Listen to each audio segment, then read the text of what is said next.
સો આપણે આજે સ્ટડી કરીશું about the body fluid. Body fluid સમજવા માટે પહેલાં બોડી કમ્પાર્ટમેન્ટ સમજવા જરૂરી છે કે બોડીના કમ્પાર્ટમેન્ટ કેટલા હોય છે. ટોટલ બોડી છે બરાબર, કેટલા કમ્પાર્ટમેન્ટમાં વહેંચાયેલું છે. બટ બોડી ફ્લુઇડની વાત કરીએ તો મેઇનલી બોડી ફ્લુઇડની અંદર વોટર આવેલું છે કે ટોટલ બોડી છે એની અંદર મેક્સિમમ અમાઉન્ટ ઓફ છે એ ફ્લુઇડ તરીકે વોટર આવેલું છે. જો કોઈ બી એડલ્ટ પર્સન છે, કોઈ બી એડલ્ટ એનો જેટલો વેઇટ હોય છે એના ટોટલ વેઇટના 60% ઓફ વેઇટ છે એ માત્ર ને માત્ર છે વોટરના લીધે હોય છે. તો આપણે એમ કહી શકીએ કે કોઈ બી પર્સનનો ટોટલ વેઇટના 60% ઓફ વેઇટ છે એ કોના લીધે જોવા મળે છે? તો વોટરના લીધે જોવા મળે છે.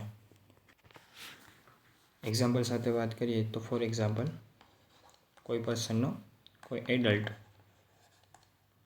પર્સનનો બોડી વેઇટ 100 kg છે. તો આપણે એમ કહી શકીએ કે 100 kgમાંથી ઓનલી 60 kg વેઇટ તો છે માત્ર ને માત્ર વોટર અથવા તો ફ્લુઇડના લીધે જોવા મળે છે.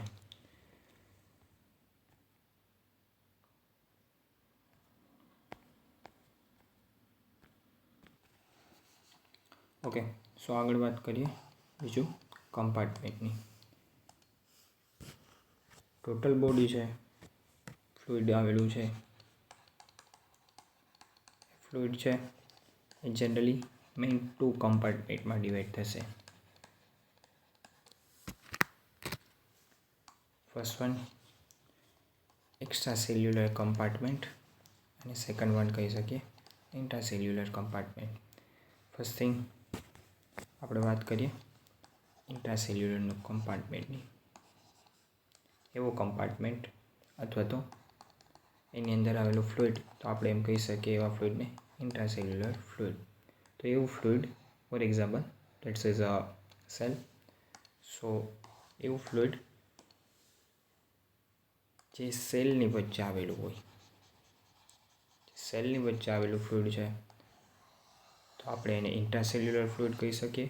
અને જે આ કમ્પાર્ટમેન્ટ બને છે એને ઇન્ટ્રાસેલ્યુલર કમ્પાર્ટમેન્ટ તરીકે આપણે ઓળખી શકીએ.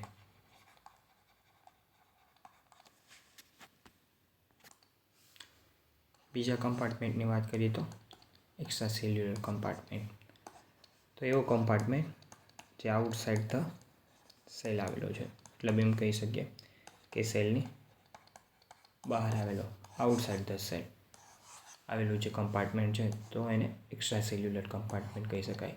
તો એવું ફ્લુઇડ જે આ કમ્પાર્ટમેન્ટમાં આવેલું છે અને એક્સ્ટ્રા સેલ્યુલર ફ્લુઇડ કહી શકાય.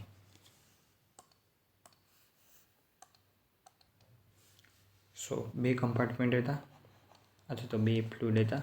એક હતું ઇન્ટ્રાસેલ્યુલર ફ્લુઇડ અને બીજું હતું extra cellular fluid. So we all know, અથવા તો આપણે બધાને ખબર છે કે મેક્સિમમ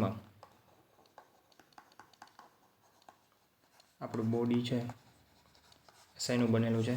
તો કહી શકીએ કે સેલનું બનેલું છે. તો એ બી કહી શકીએ કે જો સેલ વધુ આવેલું હોય તો સેલની અંદર ફ્લુઇડ બી આવેલું હોય જેને આપણે ઇન્ટ્રાસેલ્યુલર ફ્લુઇડ કહેતા હતા. તો એમ કહી શકાય કે ઇન્ટ્રાસેલ્યુલર ફ્લુઇડ છે એ મેજર હોય છે અથવા તો વધુ હોય છે કોના કરતાં? એક્સ્ટ્રા સેલ્યુલર ફ્લુઇડ કરતાં. સો ટોટલ બોડી જે બે કમ્પાર્ટમેન્ટ છે, ઇન્ટ્રાસેલ્યુલર કમ્પાર્ટમેન્ટ અથવા તો ઇન્ટ્રાસેલ્યુલર ફ્લુઇડ અને એક્સ્ટ્રા સેલ્યુલર ફ્લુઇડ, એમાં મેજર ફ્લુઇડ તરીકે અથવા તો મેજર કમ્પાર્ટમેન્ટ તરીકે ઇન્ટ્રાસેલ્યુલર ફ્લુઇડ આવેલું હોય છે. તો ઓનલી ટોટલ ફ્લુઇડમાંથી ઇન્ટ્રાસેલ્યુલર ફ્લુઇડ 70% કવર કરે છે.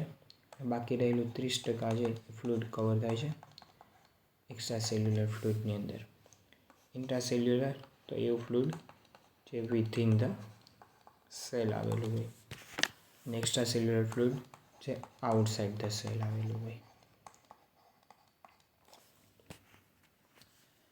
એક્સ્ટ્રા સેલ્યુલર ફ્લુઇડ છે એ 2 કમ્પાર્ટમેન્ટમાં ડિવાઈડ થશે. ફર્સ્ટ એની અંદર આવશે એવું ફ્લુઇડ જે વેસલ્સની અંદર આવેલું હોય, તો મતલબ ઇન્ટ્રાવાસ્ક્યુલર. અને એવું ફ્લુઇડ જે 2 સેલની વચ્ચે આવેલું હોય અથવા તો સેલની સરાઉન્ડિંગ આવેલું હોય, એવા ફ્લુઇડને ઇન્ટરસ્ટિશિયલ ફ્લુઇડ કહેવાશે.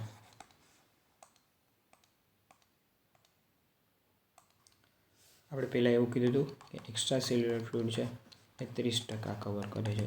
તો અહીં આપણે એના 2 પાર્ટ પડ્યા કે એક્સ્ટ્રા સેલ્યુલરમાં બી પાછા 2 પાર્ટ છે, એક ઇન્ટ્રાવાસ્ક્યુલર છે અને બીજું છે ઇન્ટરસ્ટિશિયલ. તો આમાંથી આ 30%ને ડિવાઈડ કરીએ તો ઇન્ટરસ્ટિશિયલ ફ્લુઇડ છે એ 22.5% આવેલું છે અને બાકી રહેલું છે એ 7.5% ફ્લુઇડ છે એ ક્યું આવેલું હોય છે? તો ઇન્ટ્રાવાસ્ક્યુલર, જેની અંદર આપણે બ્લડ કહી શકીએ એક્ઝામ્પલ તરીકે, જે વેસલ્સની અંદર આવેલું હોય. આ ટોટલ વસ્તુને એક ઇમેજ સાથે સમજીએ તો આ સેલ અને આ એની અંદર આવેલું ફ્લુઇડ, આ ટોટલ ફ્લુઇડ છે.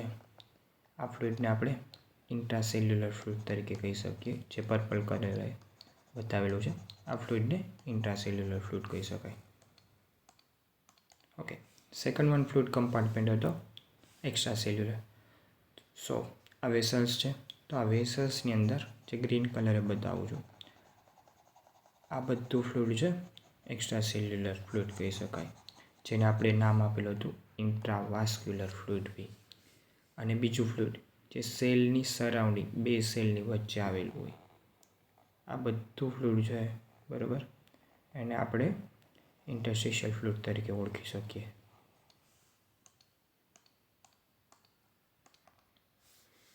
સો આ વિડીયોની અંદર આપણે જોયું કે બોડીનું ટોટલ બોડી વેઇટ છે એના 60% બોડી વેઇટ છે એ ઓનલી ને ઓનલી ફ્લુઇડના લીધે હોય છે, જે ફ્લુઇડની અંદર આપણે વોટરને કાઉન્ટ કરીએ છીએ. 2 કમ્પાર્ટમેન્ટ હોય છે, એક્સ્ટ્રા સેલ્યુલર કમ્પાર્ટમેન્ટ અથવા તો એક્સ્ટ્રા સેલ્યુલર ફ્લુઇડ અને ઇન્ટ્રાસેલ્યુલર ફ્લુઇડ. એની અંદર મેજર તરીકે છે એ 70% છે. ઇન્ટ્રાસેલ્યુલર ફ્લુઇડ હોય છે કારણ કે બોડીની અંદર વધુ પ્રમાણમાં સેલ આવેલા છે, તો સેલની અંદર આવેલું ફ્લુઇડ બી વધુ હોય. 70% ફ્લુઇડ છે એ ખાલી ને ખાલી ઇન્ટ્રાસેલ્યુલર છે, બાકી રહેલું 30% છે એ ફ્લુઇડ એક્સ્ટ્રા સેલ્યુલર છે. એક્સ્ટ્રા સેલ્યુલરના 2 કમ્પાર્ટમેન્ટ પડે, ઇન્ટ્રાવાસ્ક્યુલર જે વેસલ્સની અંદર આવેલું હોય છે, ફોર એક્ઝામ્પલ તરીકે બ્લડ પ્લાઝમા, અને એવું ફ્લુઇડ જે 2 સેલની વચ્ચે અથવા સેલની સરાઉન્ડિંગ આવેલું હોય એ ફ્લુઇડને ઇન્ટરસ્ટિશિયલ ફ્લુઇડ કહી શકાય. એમાં બી મેજર પ્રમાણમાં ઇન્ટરસ્ટિશિયલ આવેલું છે જે 22.5% છે અને ઇન્ટ્રાવાસ્ક્યુલર છે એ 7.5% છે. નેક્સ્ટ વિડીયોની અંદર આપણે ઇલેક્ટ્રોલાઇટ્સ વિશે સ્ટડી કરશું.